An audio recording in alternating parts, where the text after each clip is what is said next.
Bienvenue dans Domino Podcast, le podcast dédié à l'exploration des technologies du Web3, de la blockchain et des crypto-monnaies. Si tu es curieux et que ces sujets t'intéressent et que tu souhaites en savoir plus, tu es au bon endroit. Je me présente, je suis Samuel Vico, professeur, entrepreneur et podcasteur. Dans Domino Podcast, nous allons explorer ensemble le potentiel de ces nouvelles technologies et discuter des applications, des défis et des opportunités qui en découlent avec des professionnels et des passionnés. Sans plus tarder, déclenchons l'effet domino. Salut Marwan. Salut Samuel. C'est un plaisir de te recevoir. Toujours. Merci à toi. Pour le fun fact, faut savoir que donc Marwan, premier épisode de Domino avec toi, mais c'est la deuxième fois qu'on tourne ce premier épisode parce que fut un temps, je pensais le faire en version audio tout simplement. Et j'ai décidé finalement de me dire, vas-y, on va le faire filmer. En même temps, regardez le beau gosse que c'est, forcément, on doit le faire en mode filmé. Hein, on doit le faire profiter de tout ça. Et donc, voilà. Aujourd'hui, on lance Domino. C'est un plaisir de commencer ce premier épisode avec toi et de pouvoir parler blockchain, Web3 avec toi. Avec plaisir. Du coup, sans plus tarder, je vais te présenter quand même. Donc, Marwan, cofondateur d'Avicen. Je le dis bien, ça, Avicen. Parfait. Ok, parfait. Donc, Avicen, c'est un studio Web3 proposant les services de développement de blockchain, de full stack, web et du UX, UI. Parle-nous un peu plus de la jeunesse d'Avicen. Ça fait 3 ans, c'est ça ? Ouais, c'est ça. Ok, parle-nous un peu d'Avicen, comment tu as développé ça, qu'est-ce que c'est ? Ok, ça fait presque 3 ans du coup maintenant, on va fêter les 3 ans en novembre, enfin les 3 ans officiels de création de la boîte. J'ai confondé Avicen avec un ami qui s'appelle Adam, donc, que je connais depuis plus de 6 ans maintenant. On s'est rencontrés au début de notre école d'ingénieur, donc le jour de l'inscription carrément. Et depuis, du coup, on a fait pas mal de choses ensemble jusqu'à Avicen. Et Avicen, à la base, c'était une agence web, tout simplement. On faisait des sites pour des commerçants, pour des petites boîtes, des PME, des laboratoires aussi, on a fait des écoles, des associations, tout ça. Au bout d'1 an, on a rencontré un fondateur d'un projet Web3 avec qui on a bossé pendant plus d'1 an. Okay. Et c'est par là en fait qu'on est rentré dans le milieu de la blockchain, donc c'était par le milieu entrepreneurial dans une startup. Et du coup, on a pu découvrir toute la partie création de produits, réflexion, monter un projet. Donc on a vécu en fait le fait de monter un business Web3 de l'intérieur. Okay. Et depuis, on a fait un pivot total sur Avicen, qui est devenu un studio de développement Web3 pur, et on fait que ça maintenant. Donc on propose des services de développement à des startups principalement. On les aide sur la mise en place de leurs produits. Donc tu as dit développement et aussi UX UI, parce qu'on aide sur la partie produit aussi. Okay. Donc on conseille sur l'expérience utilisateur, sur le design, et ensuite on s'occupe de tout le développement. Donc on a 2 modes de fonctionnement, création de MVP pour des startups qui veulent se lancer et qui sont financées par des fonds. Okay. Donc en général c'est comme ça qu'on procède. Ou bien de l'aide sur de l'apport de ressources pour des boîtes qui sont dans des moments de rush et qui doivent scaler rapidement leurs équipes. Et voilà, du coup on a ces 2 modes de fonctionnement là. Donc produits et ressources. Ok. Top. Et du coup, ces boîtes-là, vous leur apportez le soutien. Ça ressemble à quoi de l'UX dans la blockchain, de l'UI dans la blockchain ? On est sur quoi ? En fait, c'est assez similaire à ce qu'on retrouve dans le web classique, j'ai envie de dire. Okay. Ça reste le fait de faire un produit, de penser à l'expérience utilisateur, de designer un site web, parce que souvent c'est des sites web, donc ça peut être une marketplace. Et du coup, un site web, c'est du web 2, on n'est pas encore sur du web 3. Bien sûr. Ok, d'accord. En fait, la blockchain, c'est une surcouche de technologie qu'on va ajouter quand il y a besoin, parce qu'il y a plein de fois où il n'y a pas besoin. Et après, tout le reste, ça va être du web classique. Ok. Et du coup, vous accompagnez les entreprises sur une période, par exemple, de rush ou une période de développement. Ouais. Vous êtes vraiment au tout début. Ouais, c'est ça. Votre secteur, c'est vraiment, on commence au tout début. Exactement. C'est ce qui nous fait le plus kiffer, on va dire. Ok, d'accord. Pourquoi ? Parce que c'est là où c'est le plus stimulant, c'est là où il y a le plus de réflexion, c'est là où on pense le produit avec les fondateurs. Souvent, on bosse main à main avec le CTO, donc le directeur technique de la boîte, avec le ou la CEO aussi. Et typiquement, c'est kiffant parce qu'on va les aider dans leur développement et pas seulement sur la partie technique. Parce qu'aujourd'hui, on a quand même un assez bon réseau, donc on va les appuyer sur toute autre facette de leur business. Donc on peut les présenter à des avocats, à des experts marketing, à des VC aussi, donc à des fonds d'investissement avec qui on bosse régulièrement. Et du coup, c'est la partie en fait la plus stimulante d'un projet. Ok, top. Et du coup, sur cette partie, donc avec lorsque vous accompagnez ces projets, c'est quoi la partie qui mise en place de la stratégie, mais qui fait que vous différenciez par exemple des autres? Au niveau de la partie technique? Après, qu'est-ce qui différencie votre agence des autres agences? Ok, déjà nous, on a une expertise sur la partie produit, donc on n'est pas uniquement, on prend pas uniquement un cahier des charges et on va essayer de développer ce qu'il y a dans le cahier des charges. On va penser vraiment à la chose avec le client et souvent on le considère comme un partenaire. Et donc on va apporter cette expertise-là et notre réseau en plus. Donc nous on va vraiment essayer d'apporter une qualité de produit qui soit au rendez-vous et qui soit optimale pour avoir un produit qui scale, parce qu'on pense en fait le produit comme ça dès le départ.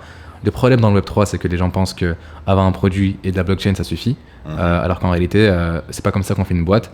On fait une boîte en pensant à un produit pour qu'il évolue par la suite, pour qu'il soit scalable et pour que il évolue en fonction du besoin aussi. Et le besoin il peut changer en fonction des retours que tu as de tes utilisateurs, en fonction aussi des envies et de l'ambition des fondateurs. Donc tout ça, c'est des choses que nous on prend en compte parce qu'on a bossé en startup, parce qu'on a cette expertise là en fait, et c'est ça qui nous différencie vraiment.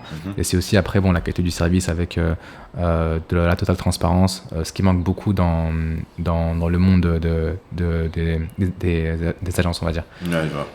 Et après le réseau. Ok. Et du coup, vos clients sont principalement en France, principalement à l'étranger. C'est quoi la typologie de vos clients un peu? Alors on a commencé avec des clients sur Paris principalement. Après on a étendu un peu à quelques autres clients dans d'autres régions de la France. On a un à Toulouse, on a eu Bordeaux à un moment aussi il me semble. Et après on a eu des clients en dehors de la France, donc en Europe toujours. Des partenaires surtout, donc entre autres on a eu Outlier Ventures, qui est un gros incubateur Web3 avec qui on bosse depuis janvier. On fait du mentorat pour leur startup et c'est le plus gros incubateur Web3 au monde, et c'est aussi un VC. Donc un VC, c'est un fonds d'investissement et ils ont investi en 2022, il me semble, 350 millions dans des projets Web3. Donc c'est le plus gros incubateur en termes de volume d'investissement. Ils sont devant Y Combinator à ce niveau-là, donc ils sont très très chauds. On parle. Et du coup nous on bosse avec eux en aidant leur boîte en fait à se développer avec des sessions de mentorat. À partir de là, vous êtes incubé par eux, non. Vous les accompagnez dans ceux qui accompagnent les incubés? On n'est pas incubé chez eux, on fait partie de leur réseau de mentors. Donc en fait, leur réseau de mentors, ils ont un réseau qui accompagne les boîtes qui sont incubées chez eux justement sur des problématiques bien précises. Donc tu as du mentorat classique, tu as du mentorat sur la partie technique, business, levée de fonds, pitch, etc. Et nous du coup on a des sessions de mentorat avec leur boîte quoi. Et à partir de là, on s'est un peu ouvert à l'international, donc de plus en plus. Donc ça fait presque 6 mois qu'on bosse le sujet. Et là aujourd'hui on a des clients en Amérique, donc à New York principalement. En Asie ça commence et Dubaï. Ok. Et actuellement c'est quoi les plays, un peu où est-ce que ça bouge un peu niveau Web3 dans le monde? Ça dépend dans quel secteur en vrai du Web3. J'ai pas vérifié, mais on m'a beaucoup parlé de FinTech à Londres. Donc beaucoup de boîtes qui sont dans la DeFi, donc dans la finance décentralisée, qui sont basées à Londres. Ça je sais pas, donc j'ai pas vérifié. Sinon là où ça bouge beaucoup c'est l'Asie, les États-Unis un petit peu, mais plus en Silicon Valley. Par contre l'Asie ça va être, les États-Unis ça va être principalement New York et Miami. C'est les deux, et je le savais pas avant d'aller là-bas. Après Miami ça a toujours été le premier, c'était les premiers à prendre le pas. Il y a aussi la mairie et les politiques à Miami qui ont été les premiers à accepter et attirer les gens, et donc forcément ça crée un tissu économique favorable. C'est ça, exactement. Et New York, pareil, beaucoup de gens dans le Web3 à New York. Il y a un gros vivier là-bas de boîtes Web3. Et après l'Asie, Singapour, Hong Kong, ça marche vraiment fort. Et la France? La France un petit peu. Pourquoi la France un petit peu? La France, il y a beaucoup de talent. Donc beaucoup de très belles boîtes, comme Ledger, comme t'as Sora aussi. Unicorn. C'est ça. T'as de très belles boîtes et de très beaux talents techniques qui sont en France. Maintenant, tu as beaucoup de Français aussi qui vont à l'étranger, parce que c'est plus favorable, parce que la régulation française elle est compliquée, parce qu'avancer en France, il y a pas mal de barrières, on va dire. En même temps, il y a des barrières, mais aussi beaucoup de sécurité. Donc, en fait, il y a du bon et du mauvais, quoi. mais la France, disons que vu qu'elle est moins ouverte à l'étranger par définition, culturellement et par la barrière de la langue aussi, disons que tu as moins de fonds, tu as moins de moyens financiers en fait, pour faire des gros projets. Ah, mais le problème aussi, c'est peut-être qu'on pense aussi que France, parce que la francophonie, elle est quand même grande. Ouais, elle est énorme. La France, le français est une langue qui est parlée un peu partout dans le monde, mais j'ai l'impression que quand on parle France, on n'arrive même pas à imaginer les autres parts de la francophonie et on est vraiment en mode France. Ouais, je suis d'accord avec toi. Alors qu'il y a d'autres parts de la francophonie à développer. Qu'est-ce que tu en penses? Je suis totalement aligné avec ça. Et puis même dans la francophonie, on peut parler de l'Afrique, on peut parler du Maghreb et d'autres pays africains qui sont un peu bullish entre guillemets, donc qui poussent vraiment les projets à se développer. Il y a beaucoup de talent là-bas dans ces pays-là. Et nous, on est en pleine réflexion là-dedans parce qu'on voit que ça manque d'infrastructure. Typiquement, t'as pas d'incubateur qui soit vraiment développé là-bas. T'as quelques fonds qui sortent un peu du lot. En fait, le problème, c'est que ça va être des fonds étrangers qui investissent en Afrique. T'as pas de vraiment fonds africains, en tout cas pas à ma connaissance, qui investissent en Afrique, quoi. Ok, très bien. T'es cofondateur. Du coup, forcément, c'est qu'il y en a un deuxième. Tu as parlé un peu de lui, Adam. Parle-nous un peu, Adam, comment vous êtes rencontrés et comment s'est fait le match en fait avec Adam. Le match il était très très naturel, hein. En vrai ça s'est fait dès le début. Donc comme je l'ai dit, on s'est rencontrés quand on était étudiant. Ça fait presque 7 ans maintenant qu'on se connaît. On a fait pas mal de choses ensemble, donc de l'achat-revente, on a fait du e-commerce. On a commencé en vérité le business ensemble. Donc moi ça faisait déjà un petit moment que ça m'intéressait. On a commencé à développer des idées ensemble et tout. Parce que même si ça m'intéressait avant, en tant que lycéen, j'ai pas les moyens d'entreprendre vraiment, sérieusement.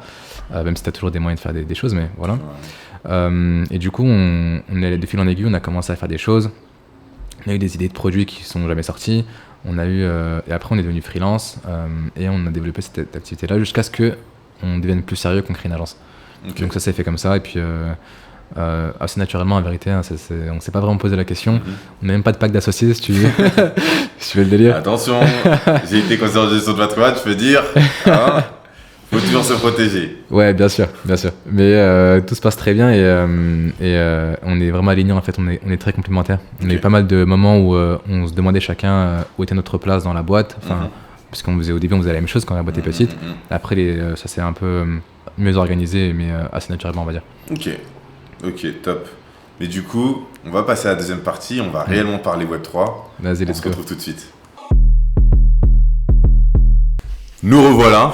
Alors, pour expliquer un peu aux gens, parce que là, on est dans le premier épisode de Domino. Du coup, c'est la première fois que les gens ils vont voir un peu le modèle. Donc, cette deuxième partie, c'est la partie où on va avoir un débat. Donc, je vais prendre un sujet.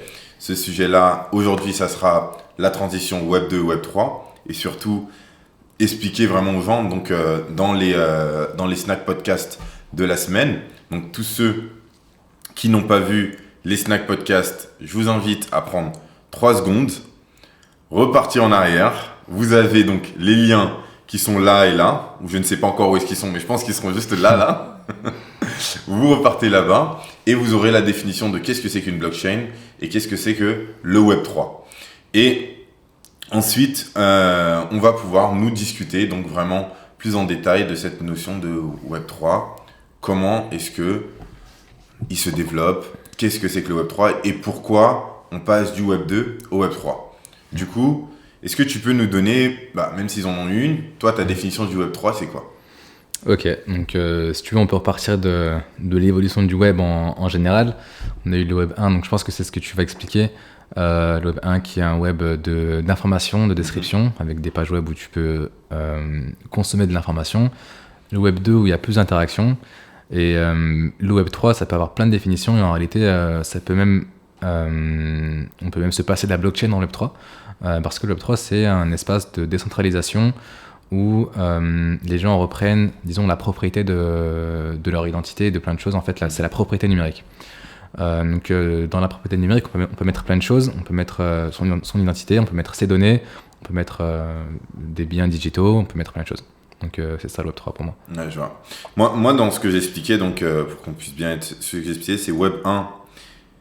C'est donc effectivement le web sur lequel il est consultatif. On vient, on consulte, on ingère l'information. Ouais. Ensuite, on a la partie web 2 qui est en fait le web où on est participatif, cette partie où on participe avec les réseaux sociaux, notamment on devient beaucoup créateur de contenu. SO, la preuve en est. Ensuite, on a donc le web 3 qui est cette partie où on prend vraiment ownership, on est vraiment propriétaire de ce qu'on fait, ou du moins on peut, et moi je pense que le web 3 arrive et prendra un peu plus de place, et tu me dis ce que tu en penses, avec notamment l'avènement des intelligences artificielles.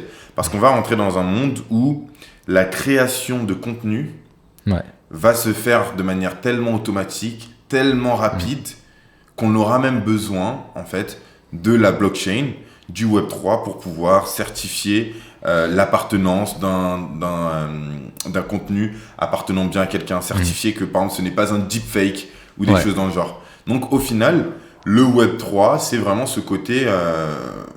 aujourd'hui, on pense ownership, mais je pense qu'il y a encore un côté un peu plus profond. Qu'est-ce que tu en penses ? Ouais, je suis carrément aligné. Il y a un côté certification aussi, parce que la technologie de la blockchain permet de certifier tout type de transaction. Une transaction, c'est pas forcément que monétaire, c'est aussi de l'envoi de données, c'est aussi de l'envoi de, comme tu as dit juste avant, le fait de publier du contenu. Comment est-ce que tu sais que ça provient bien d'une personne qui l'a publié, ou comment est-ce qu'on peut savoir si la personne qui est présentée dans la vidéo, si c'est un deepfake par exemple, soit bien cette personne-là.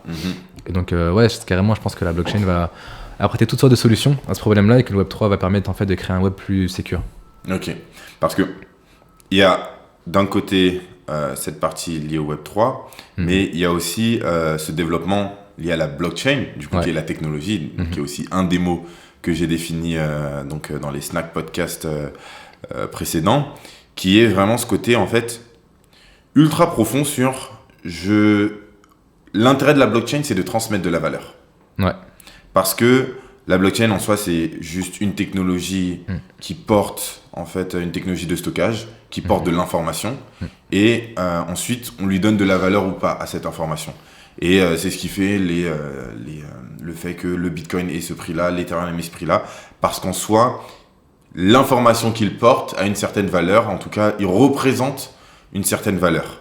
Donc, il y a vraiment un transfert de valeur, un transfert de choses qui sont tangibles ou moins, mais en tout cas, quelque chose qui ont du sens. Et sur cette partie liée donc au Web3, à la blockchain plutôt, ça va être comment est-ce qu'on va transférer de la valeur. Par exemple, là, dans cette nouvelle génération où on crée énormément de choses, la valeur donc, de ce qu'on va créer sera directement corrélée en fait, à sa rencontre avec le marché et à savoir est-ce que les gens sont réellement intéressés par ça, oui ou non.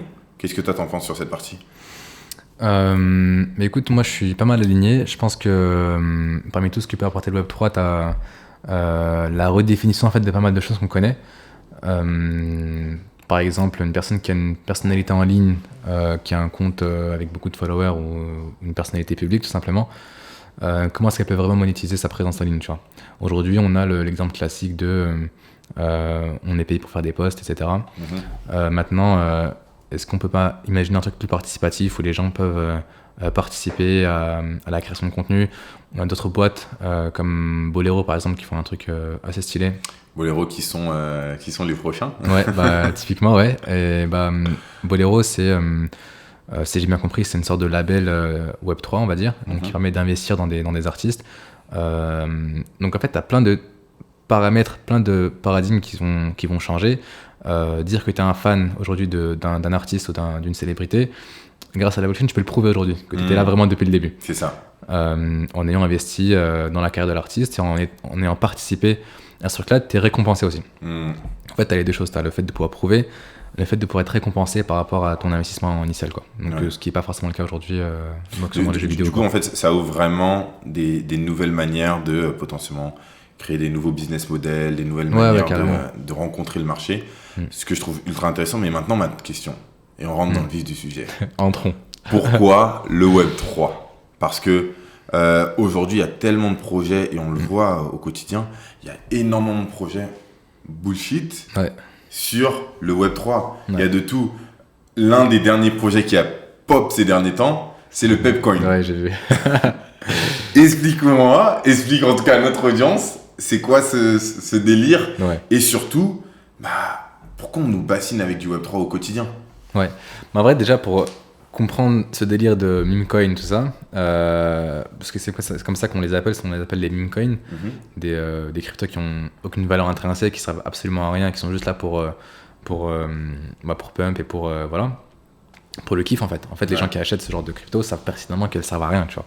Et en fait, ils vont juste les acheter parce que ça les fait marrer. Et ces gens-là, en fait, c'est des groupes de gens qu'on va appeler les dégènes, dans la culture Web3. Donc des gens qui sont juste là pour faire des coups ou pour kiffer, en fait. Ils sont passionnés de technologie, ils sont passionnés de crypto. Et donc, ils vont s'amuser à acheter, vendre des cryptos qui n'ont pas forcément de valeur, mais eux, c'est un peu leur hobby, tu vois, c'est une passion. Après, au niveau du Web3 en lui-même, faut comprendre la base de la blockchain qui a pour but en fait de supprimer les intermédiaires qui n'ont aucune valeur ajoutée. Donc à quelle époque du Bitcoin étaient les banques, qui étaient un parasite dans le système financier dans lequel on est, tu vois. Et donc en fait tous les projets Web3 qui se veulent à peu près sérieux mais en fait disons t'as plein de projets sérieux, t'en as une partie qui vont pour but de enlever les intermédiaires et se placer en fait comme la technologie comme intermédiaire de confiance. Et donc relier les gens directement entre eux et permettre de simplifier les échanges, que ce soit échange monétaire ou échange d'informations ou de données, etc. quoi.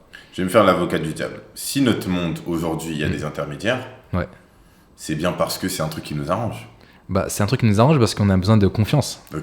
Et les banques typiquement, on en a besoin aujourd'hui parce que elles font office d'intermédiaire de confiance et qu'on peut pas utiliser l'argent sans prendre de risques si on n'a pas cet intermédiaire-là. Pour plusieurs raisons. Tu as toute la partie finance avec les emprunts qui servent en fait à beaucoup de gens. Tu as le fait de pouvoir faire des virements à l'étranger. Tu as le besoin en fait de pouvoir faire circuler l'argent et ça, les banques sont là pour ça. Aujourd'hui, les banques sont beaucoup critiquées pour beaucoup de choses et pour beaucoup de raisons. Et cet intermédiaire qui agit comme un intermédiaire de confiance, on se rend compte qu'on ne peut pas totalement lui faire confiance non plus, en tout cas pas à 100%, parce que c'est très opaque. Et c'est le problème que vient résoudre la blockchain du coup, avec une solution qui est libre d'accès, dans le sens où n'importe qui peut voir ce qui s'y passe, n'importe qui se forme un peu peut savoir comment manipuler la techno, et on a accès à toute l'information qu'on veut avec un intermédiaire du coup de confiance qui est la technologie elle-même. Et du coup, c'est un truc qui va relier les gens plus facilement entre eux, avec non plus... les gens, en fait, la blockchain, on dit qu'elle est... que c'est la codification, disons, de la confiance, en gros. Donc la blockchain, c'est la confiance. Et vu qu'entre êtres humains, on ne peut pas se faire confiance, on a apporté un truc qui permet d'avoir des échanges clairs, transparents, pour simplifier tout ça, quoi. Mais on est d'accord pour le commun du mortel. Là, tu es en train de nous parler de science-fiction. Alors, moi, je suis d'accord avec toi. Là, je prends vraiment la position. Ouais, non, mais je comprends. Mais pour monsieur, madame, tout le monde. Genre, là, tu es en train de me parler de codifier la confiance. Mais non, la confiance, c'est entre toi et moi. C'est nous la confiance, c'est quand je te regarde dans les yeux et que je te dis vas-y, on se serre la main, c'est ça la confiance. Je suis d'accord. Comment est-ce que tu codifies un serrage de main? Alors ça je suis d'accord de fou. Maintenant toi et moi on se connaît. Maintenant si je vais acheter un produit à un mec qui est dans un autre pays, disons qu'il soit à Londres ou à l'autre bout de la France, j'ai aucune garantie que le produit ou le service me sera rendu. Et donc ce truc là, la blockchain en fait on a conçu, du coup après le Bitcoin t'as eu Ethereum qui a apporté l'innovation des smart contracts. Donc en gros ça permet aux gens de coder, de créer des applications sur la blockchain, et ces applications là on les appelle des smart contracts pour une bonne raison, parce que c'est comme des contrats dont les termes seront respectés une fois que le transfert a été effectué des deux côtés. Et donc c'est un contrat comme on peut l'avoir avec un avocat, tu vois. Sauf que aujourd'hui ce contrat-là il n'est pas violable, il n'est pas modifiable, il ne peut pas y avoir de fraude dessus, parce que s'il y a un des deux côtés qui est pas respecté, soit l'argent n'est pas transféré, soit le produit ou le service n'est pas transféré. En gros c'est ça l'idée de codifier la confiance. Ok, donc la confiance, c'est-à-dire on donne des règles claires, précises en amont. C'est ça. Tout le monde est d'accord sur le sujet. Exactement. C'est limite scellé dans le roc. Et à partir du moment où c'est envoyé, il n'y a pas de retour en arrière. Exactement. Parce que dans la vie, il y a des retours en arrière.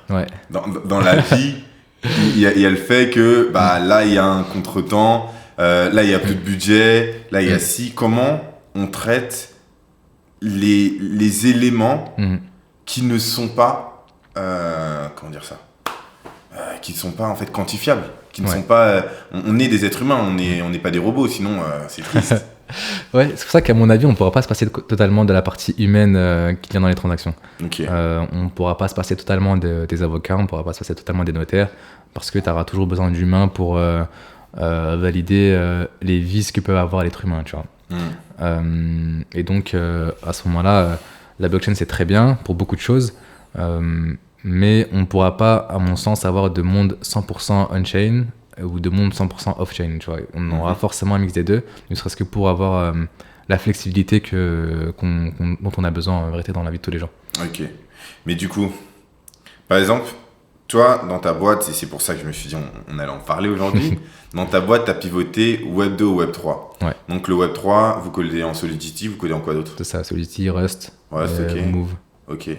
Et donc, ces langages-là, qui sont en fait des langages propres au domaine de la blockchain, propres à certaines blockchains pour pouvoir faire fonctionner le tout, pourquoi il y a des moments vous allez choisir d'héberger les choses sur la blockchain plutôt qu'autre chose? Et je pense il va certainement y avoir, là comme on est au tout début, il va y avoir pas mal de personnes qui ne connaissent pas et donc on va les embarquer avec nous. Il y a des personnes qui se disent, mais par exemple, vous faites des sites internet, mais il y a des sites internet Web 3 Des sites internet Web 3, bah écoute, du coup oui, parce que si on considère qu'un site internet est Web 3 à partir du moment où tu as une partie qui est sur la blockchain, donc du coup ouais. Mais après, moi sur ça, c'est surtout, en vrai, les gens, eux ils voient l'interface. Ouais. La réalité, c'est que souvent, les gens ils voient pas le back. Ouais. Et même, ça ne les intéresse pas. Oui, bien sûr. Moi je sais que par exemple, je donne l'exemple souvent, ma mère. Ouais. Elle utilise WhatsApp à la perfection. Mais je vais lui dire WhatsApp c'est crypté. WhatsApp, quand t'envoies ton message, comment sont quels sont tout ce qu'il y a derrière et qui fait qu'elle peut envoyer son message. Elle veut strictement rien en savoir. Ouais, évidemment. Donc au final, on est là à potentiellement bassiner les gens avec plein d'informations dont les gens sont contre-fiches. Ouais. Est-ce que aujourd'hui on va vraiment dans le bon sens dans le milieu de la blockchain? Écoute, on est sur une ère, on va dire, où les choses se dessinent plus ou moins. On est au tout début d'une techno qui a beaucoup d'avenir, à mon sens, et on est en train de créer quelque chose qui n'existait pas avant. Donc évidemment qu'il y a plein de projets qui vont mourir, évidemment que tu as plein d'idées qui ne valent rien ou qui ne vaudront rien d'ici 5 ans. Et on marche à tâtons en essayant de découvrir qu'est-ce qui simplifierait la vie des gens, qu'est-ce qui vaut la peine d'être fait, et quel type de projet est-ce que les gens veulent vraiment, tu vois. Donc c'est comme au début d'internet, hein, tu avais plein de projets un peu éclatés qui voyaient le jour, t'en as peu qui sont restés, et ceux qui sont restés ont cartonné. Ça va être la même chose avec la blockchain, t'as pas beaucoup de projets qui vont rester, on les voit déjà en train de mourir petit à petit, et t'en as plein d'autres qui apportent une vraie solution. Je peux te donner un exemple assez parlant du coup de l'intérêt de la blockchain dans le monde des assurances. Il y a un gros problème dans les pays émergents pour les assurances agricoles. Typiquement, des assurances classiques ont besoin d'avoir une présence locale pour donner des assurances, pour rassurer les gens. Aujourd'hui, tu n'as pas beaucoup d'assurances qui sont dans les pays émergents. Donc, typiquement, on va prendre le maïs par exemple. Il y a une tempête une année ou il y a un désastre naturel une année. La récolte n'est pas bonne, le fermier doit fermer boutique, tu vois. C'est fini pour lui parce qu'il n'est pas assuré et il y a rien qui lui garantit qu'il va retrouver son argent plus tard. Et donc ça coûterait beaucoup trop cher pour une assurance de s'implanter sur place. Aujourd'hui, l'intérêt de la blockchain ici, ce serait quoi? Ce serait de garantir, donc ça pourrait se faire avec une assurance classique, hein, ce serait de garantir en cas de tempête que la tempête a bien eu lieu. Parce que du coup, ce serait ça l'intérêt réel. Que la tempête a bien eu lieu, qu'il y a tant de dégâts avec des données du coup météorologiques, et de certifier avec du coup le smart contract dont on parlait tout à l'heure qu'en cas de désastre naturel, le fermier reçoit bien l'argent qui est stocké sur le smart contract. Donc ça, c'est un cas réel de l'usage de la blockchain qui servirait dans des pays émergents. Et du coup, c'est un cas concret sur le tiers de confiance que serait la blockchain du coup, pour le coup. Mais Alors aujourd'hui, on va avoir tous les méens. Moi, je connais les assurances. Le Ouais. business model d'une assurance, c'est de ne pas payer Je l'ai pas l'assurance. remboursé, exactement. C'est ça. Du coup, là, tu es en train de faire un truc qui est pas dans l'intérêt de l'assurance. Comment tu le fais adopter par une assurance? Comment tu fais en sorte que ça soit pris en Bah, compte? un des arguments forts, c'est le non-besoin d'avoir une présence locale et du coup de ne pas avoir ouvert une agence sur place Mhm. qui Donc qui des représenterait économies. des coûts, des économies sur, Ok. sur le personnel, sur, Ok. sur tout ce que représentait le fait de bouger une équipe sur place. Et voilà, après je pense qu'avec assez de clients de l'assurance, assez de terres agricoles à assurer, je pense que l'assurance serait quand même dans ses frais, tu vois. Ok. Après, j'ai pas testé le business, Ouais, non, mais. c'est à ouais, voir, je vois. mais en tout cas c'est un exemple de Ouais, ce non, que ça je vois représente. totalement. Mais si on revient sur mes questions un peu de tout à l'heure, c'est à quel moment le Web3 devient pertinent? Parce que dans la tête des gens, Mm. quand tu me dis, quand il y a eu l'iPhone 5 qui est sorti, Ouais. bah, le 4 il est devenu obsolète. Ouais. Du coup, ça veut dire que là actuellement le Web 2 il devient obsolète. On va plus connaître le Web 2? Ou comment tu vois un peu les choses?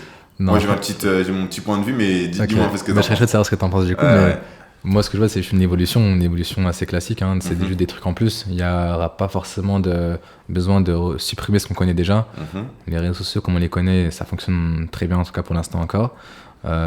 Et tout ce qu'on connaît dans le web classique fonctionne très bien.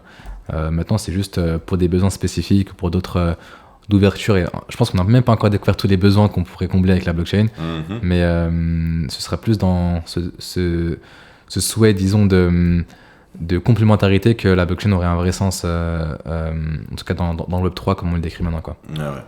Bah, moi tu vois, si j'amène un peu mon point de vue, c'est que naturellement, on a souvent cette impression d'effectivement, lorsqu'il y a une version 2 qui sort, c'est une version qui va cannibaliser la précédente, Ouais. qui va la prendre à manger, et la précédente n'existe plus. Alors que, en fait, c'est juste une évolution, ça reste le même Internet, Ouais. ils ont les mêmes capacités, et c'est pas que l'Internet devient moins, comment on appelle ça, participatif, mais c'est qu'il est participatif et ownership. Exactement, ouais. Donc, il y a vraiment cette étape où on participe en fait à chacune de ces étapes, et au-delà de participer à chacune de ces étapes, c'est comme si on rajoutait en fait une brique ou une pièce supplémentaire à la maison qu'on est en train de construire. Ouais, exactement. Bah, typiquement, Wikipédia, ça existe encore, hein, et Wikipédia, on pourrait le décrire comme un truc du Web 1. Ouais. Donc, c'est pas voué à mourir, comme je te dis. Bah après, Wikipédia a réussi à être Wikipédia, Ouais, parce que c'est les premiers à passer aussi au Web 2. ouais, c'est vrai que C'est- tu peux publier toi-même. C'est parce qu'ils ont su faire la transition Web 2. Du coup, je me dis aussi, il y a plein de gens, ceux qui ne savent pas faire la transition Web 3, sont potentiellement, bon après on le voit en règle générale, si on n'évolue pas, on meurt en règle générale. Ouais. C'est quand même une constante qui a prouvé maintes et maintes fois, mis à part certaines exceptions qui confirment certainement la règle, mais ça a prouvé maintes et maintes fois que si on n'évolue pas, on se fait cannibaliser. Ouais. Du coup, sur cette transition Web 2, Web 3, les interfaces, quand je fais une interface, l'interface c'est du Web 2. Ouais, bien sûr. Est-ce que le Web 2, c'est simplement... Est-ce qu'on différencie le Web 2 essentiellement par le code, ou c'est quoi elle est où la limite entre Web 2 et Web 3? Ok. Bah écoute, tout dépend de si on considère qu'un site avec des fonctionnalités qui sont reliées à la blockchain sont un site Web 3. Typiquement, un des projets qu'on développe là, c'est une plateforme de donation en crypto, donc qui permet de faire des dons à des ONG ou à des associations avec des crypto-monnaies. Là-dedans, t'as pas de propriété intellectuelle, t'as pas de propriété numérique, t'as pas de décentralisation extraordinaire. Du coup, c'est juste un site où tu peux, au lieu de cacher tes cryptos et de payer 30% de taxes dessus, tu peux directement les donner à des ONG qui, elles, à travers la plateforme, donc un système qu'on a mis en place, les recevront en euros ou en dollars. Okay. Et du coup, l'intérêt de ce truc-là, bah... T'as quand même la réduction d'impôt avec ou pas du tout? Je sais pas, c'est une boîte américaine, donc je sais pas si ça fonctionne pareil. D'accord. Mais peut-être. Ok. Et du coup, ouais, pour rebondir sur ta question, est-ce que c'est vraiment une boîte Web 3, ça, tu vois? Est-ce que c'est un site Web 3 pour toi? Moi, je sais pas trop. Mais je vois que c'est un site où tu peux tu as un service où tu peux mettre des cryptos et les envoyer des ONG, mais t'as pas de Web3 comme on le définit aujourd'hui, tu vois. Ouais, mais c'est ça aussi où je pense que les gens, nous, on utilise un peu des buzzwords, on est un peu comme les gens dans l'univers de la finance, avec des mots, et c'est pour ça que j'essaye de rendre ces mots le plus accessible au plus grand nombre. Mais on utilise parfois des mots un peu trop techniques pour pas grand-chose. Aujourd'hui, comment est-ce qu'on définit, par exemple, de manière très simple, comment est-ce qu'on se dit, voilà, ça c'est du Web3, ça c'est du Web2, à quel moment on dit vraiment ça? Et surtout, monsieur, madame, tout le monde, de base, il appelle pas le Web2. Bah oui. Il appelle juste le Web. Ouais, Internet quoi. Internet, tu vois. Et comment maintenant on me parle de Web3 alors que j'étais même pas au courant qu'on était au Web2, tu vois. Exactement, bah ouais, c'est exactement ça. Moi je pense qu'il y a plein de mots qui servent pas à grand chose, mais du coup, c'est juste pour qu'on ait un sens de là où on est, de ce qu'on fait et de réunir les gens sur la même lignée quoi. Okay. Mais sinon, à part ça, Web3 ça veut pas dire grand chose en soi quoi. Ok. Mais du coup, là sur le Web3, on est en train de construire donc des projets. Quels sont un peu toi les projets, les protocoles qui te font le plus kiffer actuellement sur les plateformes? Il y en a quelques-uns qui sont assez kiffants quand même. On a parlé de Bolero tout à l'heure, je trouve ça vraiment stylé ce qu'ils font, parce que rapprocher les gens des artistes qu'ils apprécient, c'est un truc que tout le monde a voulu faire pendant très longtemps, et on n'avait rien pour le faire réellement, tu vois. Donc ça c'est très très cool. D'autres projets, il y a une boîte où j'avais bossé avant, du coup celle dont je parlais tout à l'heure, qui s'appelle Retrieve, qui est une application de paiement, un peu comme un Lydia ou un PayPal, sur lequel tu peux envoyer de l'argent à un commerçant. Donc en payant, tu as une application commerçant, une application utilisateur, où tu payes en scannant un QR code, ça envoie l'argent, et un tiers des revenus sont reversés à des associations, donc des frais de transaction, donc payés par la boîte et non pas par l'utilisateur, donc ça c'est très cool aussi. C'est un très très beau projet.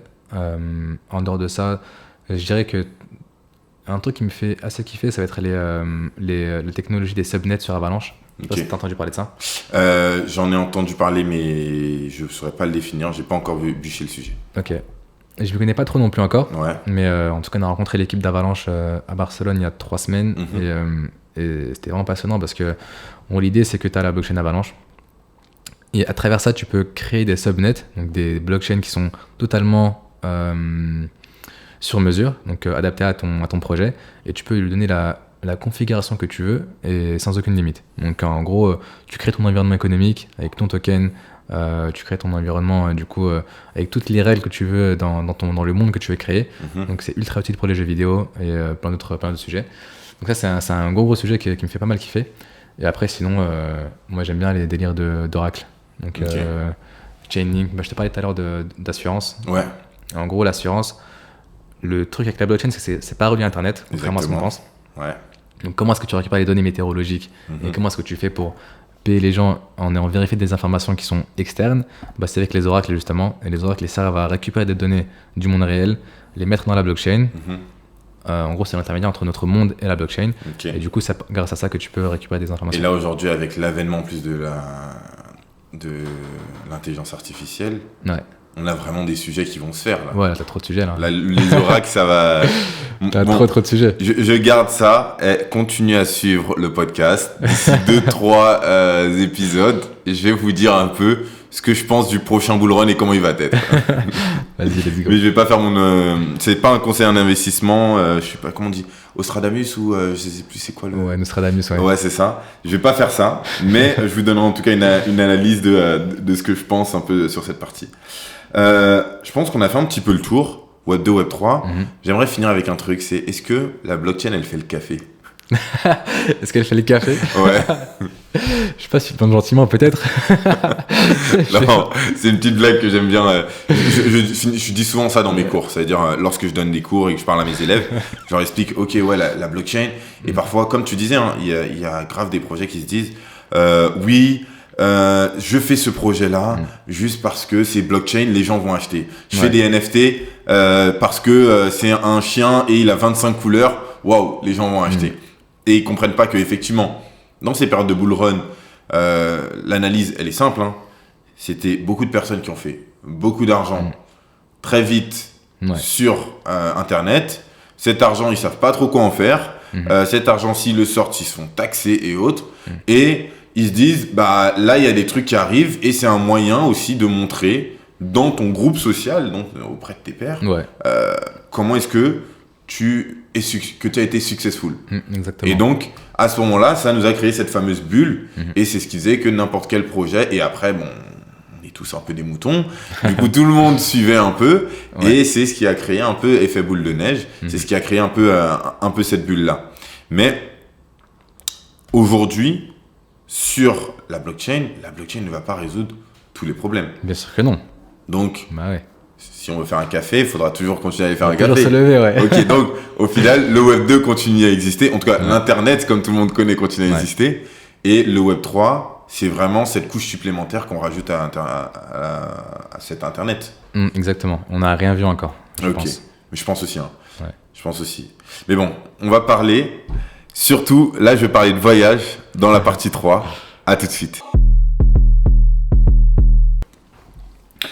Donc, partie 3, ça va être une partie où, en final, on va rentrer un peu plus dans les liens avec l'actualité, comprendre un peu l'actualité, qu'est-ce qui se passe actuellement dans le monde de la blockchain ou dans le monde en général, commenter un peu tout ça, et après, tu me donneras un peu des conseils d'experts.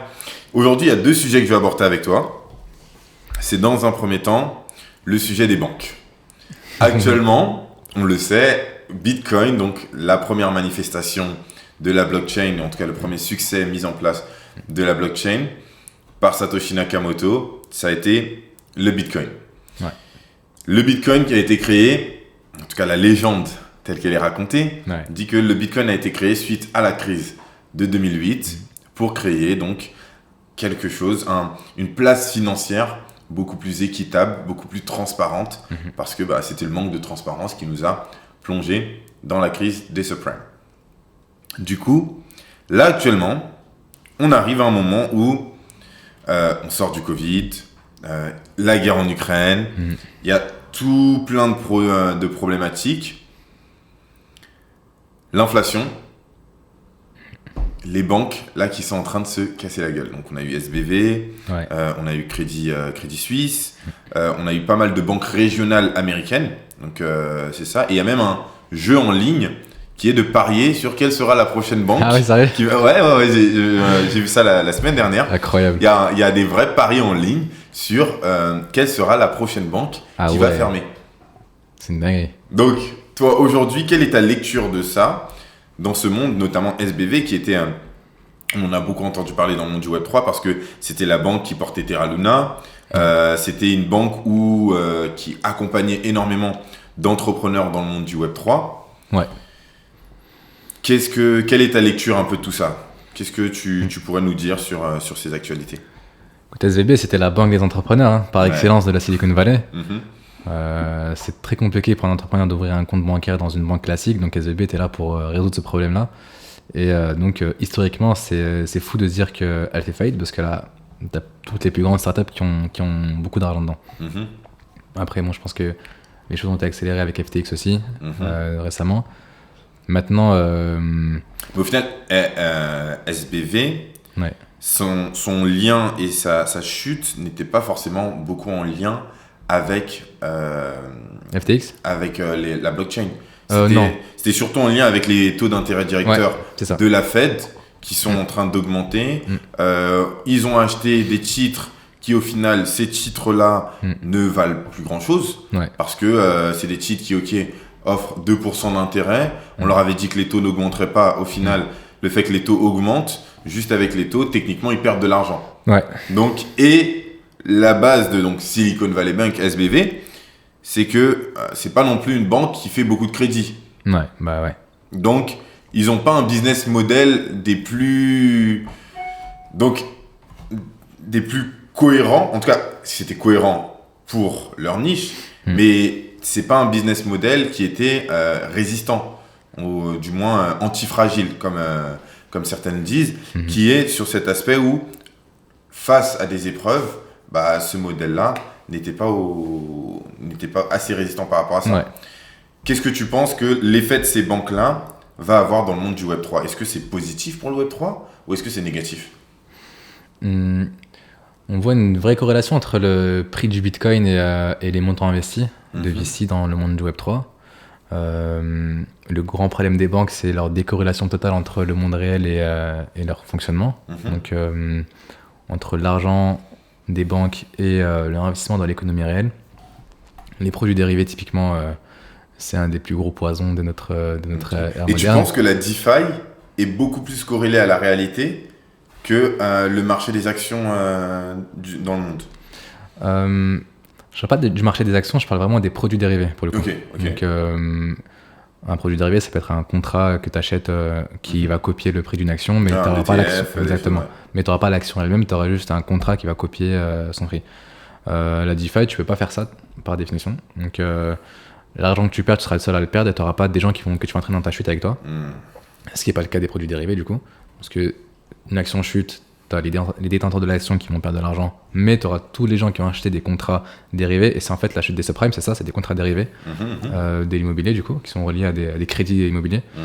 Et donc, quand tu regardes des banques qui font faillite, c'est les banques qui ont le plus de produits dérivés en fait, à leur actif et celles qui jouent beaucoup avec les taux d'intérêt.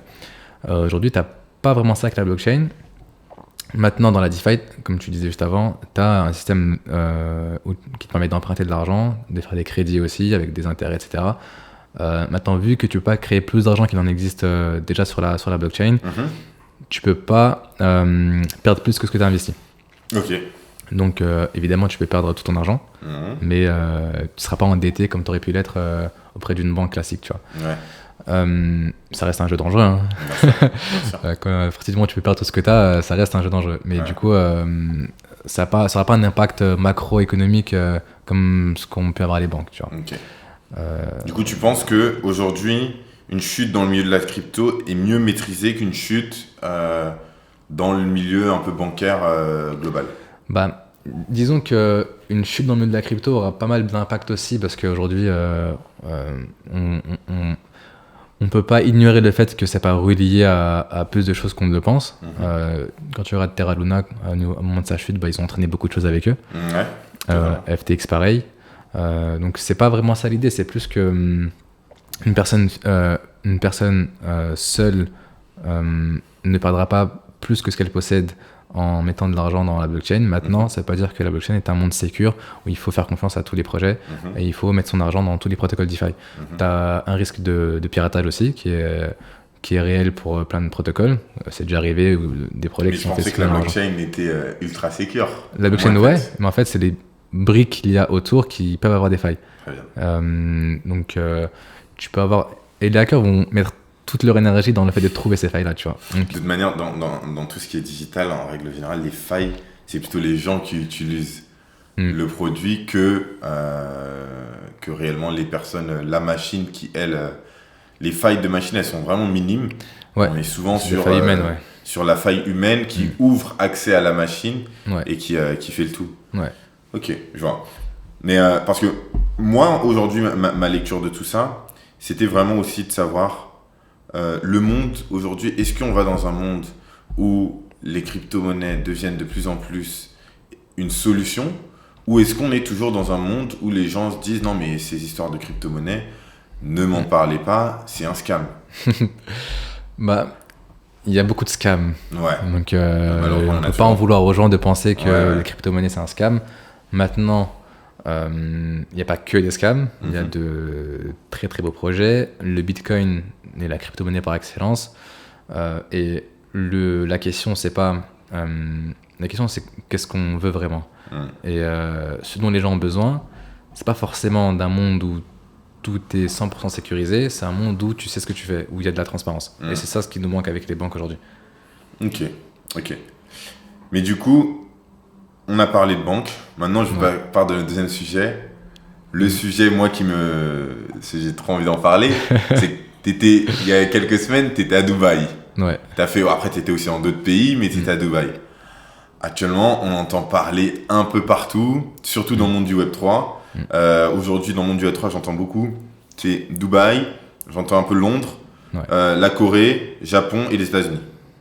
C'est vraiment les noms les villes qui reviennent le plus souvent lorsqu'on parle de Web3, blockchain et tout ça. Comment c'est Dubaï?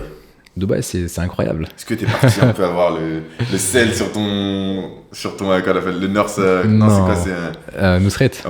Ouais, non, je ferai pas son restaurant en Dubaï, je ferai peut-être à Istanbul. Ok. Mais j'irai pas à celui de Dubaï, non. D'accord. C'est trop chaud. Non, Dubaï, c'est une très belle ville, avec tout ce qu'on peut dire dessus, sur le fait que ce soit artificiel, etc. Maintenant, pour tout ce qui est entrepreneuriat, c'est un très très bon cadre.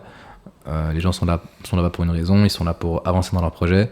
Il y a évidemment beaucoup de scams aussi là-bas, il y a évidemment beaucoup de personnes qui sont là pour se montrer uniquement et pas vraiment avoir de projet réel.